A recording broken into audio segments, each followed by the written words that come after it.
గొప్పవాడు ఏ మార్గంలో వెళ్తే మనం ఆ మార్గంలో వెళ్తాం. వాళ్ళు మనకి మార్గదర్శకులు.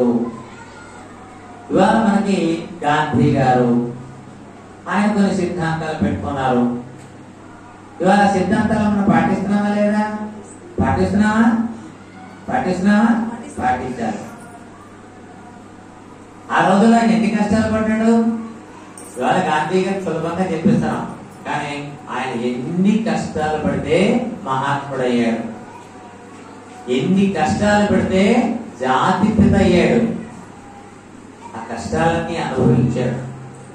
ఎన్ని కష్టాల్లో మనం గాంధీ గారి జీవితం గురించి చెప్పుకుంటే తెలుస్తాయి. ఆయన అంత కష్టాలు అనుభవించాడు కాబట్టి ఇవాళ మనంతా కూడా గాంధీ గారి మార్గంలో వెళ్ళాలి అంటున్నాం. వివేకానంద ఇవాళ ఇంత పేరు చెప్తున్నాం, కానీ వివేకానంద షికాగోలో ఉపన్యాసం చెప్పక ముందు ఆయన ఎవరికీ తెలియదు. కానీ అక్కడికి వెళ్ళి మాట్లాడటం కోసం దేశమంతా తిరిగి ఎన్ని కష్టాలు పడి అక్కడ చేరుకున్నాడో ఆయన జీవితం గురించి మనం చదివితే తెలుస్తుంది. ఎక్కడెక్కడ పడ్డాడు, ఎన్ని కష్టాలు పడ్డాడో. అన్ని కష్టాలు పడ్డాడు కాబట్టి ఆయన మనకు మార్గదర్శకుడు అయ్యాడు. కాబట్టి ఆయన గతించి 150 సంవత్సరాల పైన ఆయన చెప్పే మార్గము ఇంకా 200 కాదు 300 సంవత్సరాలైనా ఆయన చెప్పే మార్గము మనందరికీ అనుసరణీయమే, ఆచరించదన్నది.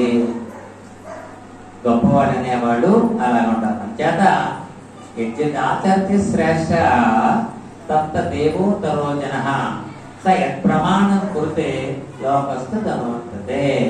వాడు ఏ మార్గాల్ని వాడు కష్టపడి అనుసరిస్తారో ఏ మార్గాల్లోనే మనమంతా కూడా ఆచరిస్తాము. వాళ్ళు ఒక ప్రమాణాన్ని తీసుకునే వాళ్ళు ముందుకు వెళ్తారు. ఉదాహరణకి ఇక్కడ చెప్పాడు, మనకి ద్వైతము, అద్వైతము, విశిష్టాద్వైతము సిద్ధాంతాలు మనకు 3 ఉన్నాయి. 3 సిద్ధాంతాలు. ఈ ద్వైత సిద్ధాంతాన్ని చెప్పింది ఆది శంకరాచార్యులు. 18 సంవత్సరాల్లోనే ఆయన ఎంత జ్ఞానాన్నో అన్ని రాశాడు. ఎంత గొప్పతనం అది. కాబట్టి ఆయన ఇవాళ గురు పరంపరగా ఇప్పటికీ ఆయన తాలూకా పద్ధతిని మనమంతా ఆచరిస్తున్నాం. ఆది శంకరాచార్య, రామానుజాచార్య, మనమంతా ఎక్కడికో వెళ్ళాం, ఆ విగ్రహాన్ని చూడడానికి వెళ్ళాం, తాళాలు వేస్తున్నా వచ్చాం. ఎంతమంది వచ్చారు దానికి ఆ కార్యక్రమానికి?